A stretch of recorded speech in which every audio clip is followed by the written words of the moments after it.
Good morning বন্ধুরা, তোমরা কেমন আছো? আশা করি তোমরা ভালো আছো, আমরাও ভালো আছি। আজকে একটা সিম্পল মেনু নিয়ে আসছি তোমাদের কাছে। এই যে তোমার দাদাভাই কাটাপোনা মাছ নিয়ে এসছে। কাটাপোনা মাছ দিয়ে এই যেখানে নিয়ে নিচ্ছি টমেটো, কাঁচা লঙ্কা আর কালো সর্ষে, সাদা সর্ষে আর একটু নারকোল। নারকোলটা আছে, না দিলেও হবে, নারকোলটা আছে বলে তাই আমি দিচ্ছি।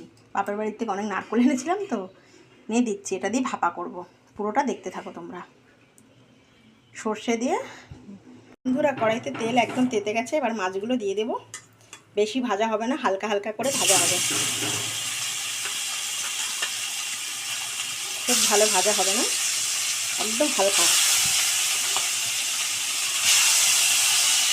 বন্ধুরা, রেডি হয়ে গেছে মাছ। এবার আমি একটাই যে আমশি ছিল আমার ফ্রিজে, দিয়ে দিলাম, তাহলে টেস্টটা একটু ভালো ভালো লাগবে। এই যে এবার এটা বন্ধ করে দেবো। এটা হয়ে গেছে, দিয়ে তোমাদের কাছে সার্ভ করে দেখাচ্ছি।